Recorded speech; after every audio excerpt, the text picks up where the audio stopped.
Pemirsa, Anda menyaksikan Headline News pukul 15 waktu Indonesia Barat bersama saya, Jessica Wulandari.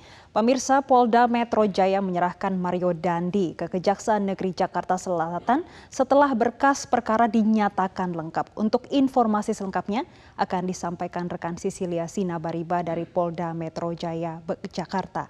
Sisilia, bagaimana kelanjutan perkara kasus Mario Dandi dan Shane? Iya, Jessica, tentunya setelah pihak kejaksaan menyatakan bahwa berkas yang dilimpahkan oleh pihak penyidik dari Polda Metro Jaya ini sudah lengkap atau P21, dua tersangka pelaku penganiayaan berat terhadap David Ozora, yakni Mario Dandi dan juga Shane Lucas, sudah diserahkan ke pihak kejaksaan dan sudah dibawa ke Kejaksaan Negeri Jakarta Selatan, dan keduanya saat ini sudah berada juga di Kejari. Tentu selanjutnya akan dilakukan proses persidangan, nanti akan diawali dengan proses pembacaan dakwaan oleh jaksa penuntut umum. Ada 7 jaksa yang sudah disiapkan nanti untuk ikut mengadili dan juga membacakan dakwaan sekaligus nanti tuntutan tentunya terhadap dua tersangka ini. Tadi dalam konferensi pers yang disampaikan oleh pihak dari penyidik Polda Metro Jaya, dalam hal ini dari Direktorat Tindak Pidana Umum, ada sejumlah hal memang yang menyebabkan proses pelimpahan berkas ini membutuhkan waktu yang lama. Karena kalau kita melihat Mario Dandi ini ditahan sudah 94 hari, sementara Shane Lucas 92 hari.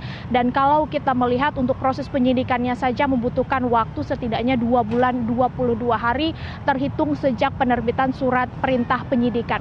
Sehingga pihak kepolisian tadi mengungkapkan bahwa salah satu hal yang menyebabkan proses ini berjalan dengan lama karena pihak kepolisian harus bekerja dengan ekstra untuk memastikan bahwa konstruksi hukum yang terdapat pada pasal yang didakwakan kepada dua tersangka ini benar-benar terpenuhi, sekaligus untuk memenuhi seluruh materi formil yang terdapat di dalam pasal-pasal ini sesuai dengan permintaan dari pihak kejaksaan. Sehingga ketika sudah dilimpahkan kemarin pada tanggal 10 Mei 2023 sebenarnya sudah dilimpahkan oleh pihak penyidik, pihak dari kejaksaan akhirnya menyatakan ini sudah P21 pada 2 hari yang lalu atau tepatnya tanggal 24 Maret 2023. Untuk kedua tersangka ini pihak kepolisian atau dalam hal ini penyidik juga sudah melakukan sejumlah pemeriksaan terhadap saksi. Untuk Mario Dandi sendiri sudah ada 17 orang saksi yang diperiksa. Untuk Shane Lucas ada 16 orang saksi dan masing-masing tersangka ini juga sudah diperiksa untuk saksi ahlinya masing-masing 5 orang. Sehingga nanti kita tinggal menunggu jadwal untuk persidangan terhadap dua tersangka ini yang tentunya akan digelar di Pengadilan Negeri Jakarta Selatan.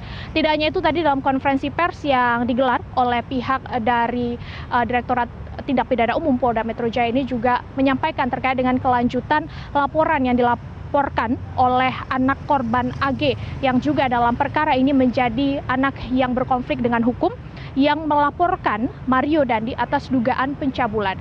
Terkait dengan hal ini pihak penyidik tadi mengungkapkan akan segera melakukan gelar perkara untuk bisa menaikkan apakah laporan ini bisa naik ke tahap penyidikan atau tidak, sehingga bisa tahu apakah ada tersangka dan bisa dilakukan tindak pidana terhadap laporan ini. Mengulas sedikit Jessica dan juga pemirsa, Mario Dandi dan juga Shane Lucas ini didakwa pasal 355 ayat 1, Jungto pasal 55 ayat 1 KUH Pidana. Kembali ke Anda, Jessica. Baik, terima kasih Sisilia Sinabariba atas laporan Anda langsung dari Polda Metro Jaya, Jakarta.